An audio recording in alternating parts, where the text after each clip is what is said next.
वाक़या बनी क़ीनक़ा। ग़ज़वा बदर के बाद वाक़या बनी क़ीनक़ा पेश आया। क़ीनक़ा यहूदियों के एक कबीले का नाम था। यहूदियों में ये लोग सबसे ज़्यादा जंगजू शुमार होते थे। मदीना में आमद के बाद नबी करीम ने यहूदियों से सुलह का मुआहदा फरमाया था। मुआहदे में तय हुआ था कि ये लोग कभी आपके मुकाबले में नहीं आएंगे और न आपके दुश्मनों को कोई मदद देंगे। जिन लोगों से ये मुआहदा हुआ उनमें ये 3 कबीले शामिल थे: बनी क़ीनक़ा, बनी क़रज़ा और बनी नज़ीर।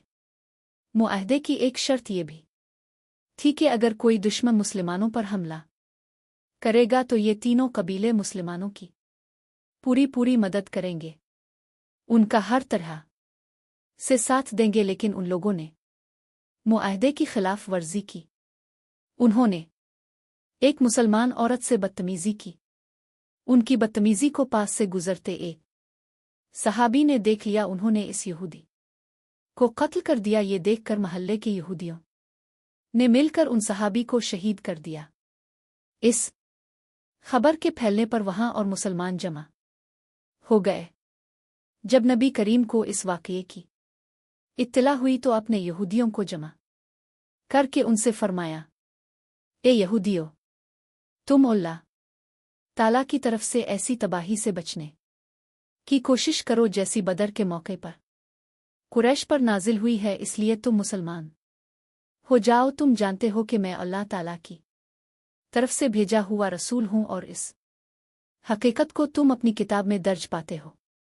इस पर यहूदियों ने कहा, ए मोहम्मद, आप शायद ये समझते हैं कि हम भी आपकी कौम की तरह हैं। इस धोखे में ना रहिएगा, क्योंकि अब तक आपका ऐसी कौमों से वास्ता पड़ा है जो जंग और उसके तरीक़े नहीं जानते, लिहाजा आपने उन्हें आसानी से ज़ेर कर लिया।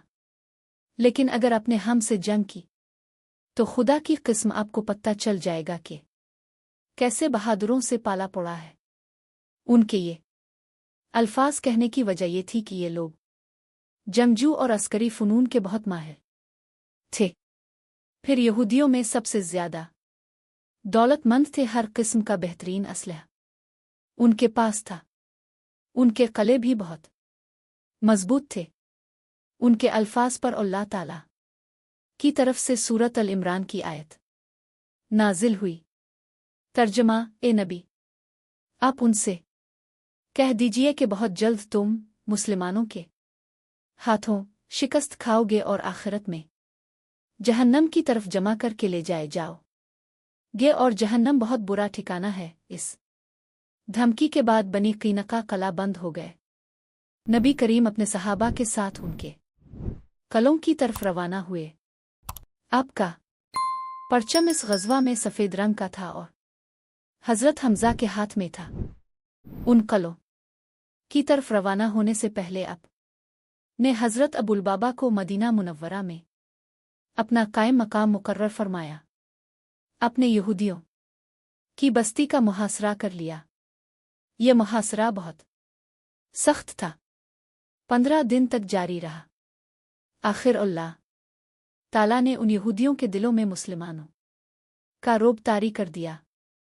वो इस मुहासरे से तंग आ गए। इस वक्त उन यहूदियों में तकरबालिफ 700 जंगजू थे। उन्होंने दरखास्त की कि हम यहां से निकल जाने के लिए तैयार हैं, शर्त यह है कि उन्हें निकल जाने का रास्ता दे दिया जाए। इस सूरत में वो यहां से हमेशा के लिए निकल जाएंगे। साथ ही उन्होंने कहा कि हमारे साथ हमारी औरतें और बच्चों को भी जाने दिया जाए। माल और दौलत और हथियार वगैरह वो यहीं छोड़ जाएंगे। नबी करीम ने उनकी ये बात मंजूर कर ली और उन्हें निकल जाने का रास्ता दे दिया। इस तरह मुसलमानों के हाथ बेतहाशा माल गनीमत आया। यहूदियों को मदीना मुनव्वरा से निकल जाने के लिए 3 दिन की मोहलत दी गई। ये लोग वहां से निकलकर मुकशाम की एक बस्ती में जा बसे।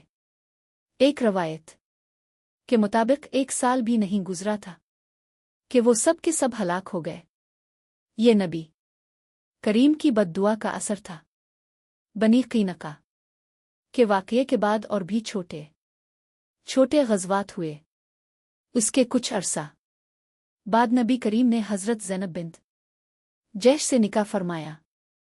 हज़रत ज़ैनब बिन्त जैश का पहला निकाह ज़ैद बिन हारिसा से हुआ था। ये नबी करीम के मुँह बोले बेटे थे। उन दोनों में निभ ना सकी, लिहाजा तलाक हो गई और उसके बाद नबी करीम ने उनसे निकाह फरमाया। ये निकाह अल्लाह ताला ने आसमान पर फरमाया था और उसके बारे में आप पर वही नाजिल हुई थी। जब वही नाजिल हुई तो आपने हज़रत आयशा सिद्दीक़ा से फरमाया, ज़ैनब को जाकर ये खुशखबरी सुना दो, अल्लाह ताला ने आसमान पर उनसे मेरा निकाह कर दिया है। इस बारे में अल्लाह ताला ने सूरत अहज़ाब में भी आयत नाजिल फरमाई ताकि लोग शक और शुबा न करें कि आपने अपने मुँह बोले बेटे की तलाक शुदा के साथ निकाह किया है। दरअसल अरब के जहालत ज़दा मुआशरे में मुँह बोले बेटे को हकीकी बेटे की तरह मुहर्रम समझा जाता था और उसकी तलाक शुदा बीवी से शादी नाजायज़ समझी जाती थी। साथ साथ इसे विरासत में भी हिस्सा मिलता था। इस्लाम ने यह फरसूदा रस्म को बिल्कुल ख़त्म कर दिया और उसकी इब्तिदा नबी करीम ने की। अपने अपने सहाबा किराम को दावत वलीमा भी खिलाई। इसी रोज़ पर्दे की आयत भी नाजिल हुई।